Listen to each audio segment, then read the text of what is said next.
Good morning, Centerpoint Church. My name is Christina, and I am one of your pastors here, bringing you today your CP INSPO. I'm going to read to you out of Luke chapter 5, starting in verse 12. In one of the villages, Jesus met a man with an advanced case of leprosy. When the man saw Jesus, he bowed with his face to the ground, begging to be healed. "Lord," he said, "if you are willing, you can heal me and make me clean." Jesus reached out and touched him. "I am willing," he said, "be healed." And instantly the leprosy disappeared. I was doing some research, preparing for a time to speak and to teach about the value of loving ourselves. And most of us know, when Jesus responded to the Pharisees and the Sadducees who were trying to question him about what was the greatest commandment, he said, the greatest commandment of all is love the Lord your God with all your heart, soul, and mind. And the second one is love your neighbor as yourself. And oftentimes we hit that first one home really well. But then we miss the value in loving our neighbor as ourselves. It's kind of the Christian thing to do to serve one another, to prefer one another above ourselves. That's right and good, and it's biblical. And it is the Christian thing to do, but there's also this tension that we see in Scripture, right? That we're also supposed to love others as we love ourselves. And so I was pondering the root of where this comes from, right? What is at the root of this inability for us to recognize how to love ourselves? And I think the root, the question is, am I lovable? Am I enough? Am I worthy of love?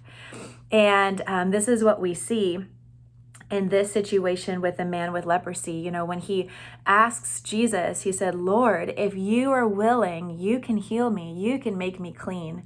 He's not questioning the power of God. He's not saying, "Are you able to heal me?" He's not saying, "Are you powerful enough to touch me?"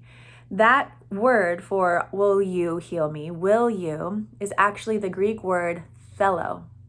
And it actually means, if you have found delight in me, if I'm lovable enough, if you would love me, would you heal me? He was asking a question about his worth.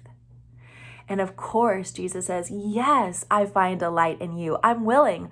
I find delight in you. I am pleased with you. I love you. So be healed." And one of the coolest things about this moment, for those of you that don't know, in Jesus's time, if there was somebody that had leprosy, they were considered an outcast. They had to sit on the opposite side of the city. They weren't allowed to mingle with people who were healthy.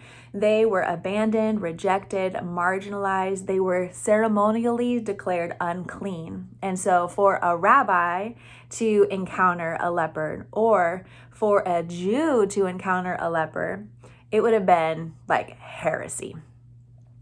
But in this situation, we see that Jesus not only encounters someone unclean, he not only heals somebody unclean, but he touches the man. He gives him dignity by reaching out and saying, "This is how much love I have for you."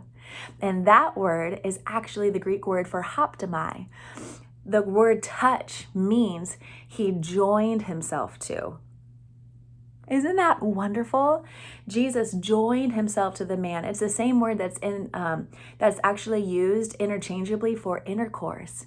He became one with the man in that moment, and not only healed his physical body, but healed his soul by letting him know how lovable, how worthy he actually is. So I wanted to bring that to you today for you to ponder on, for you to maybe do some time for self-evaluation and reflection. How are you doing loving yourself?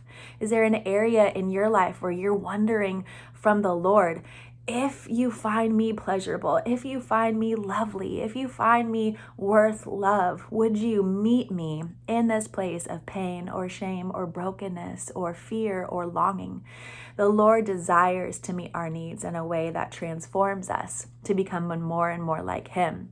And so I want you guys to know, everybody that's listening to me, that you are enough, that you are worth love, so much so that Jesus gave His life to show you the value that your life has. He exchanged His life for yours. So be blessed today, church family. We adore you, and we'll see you guys soon.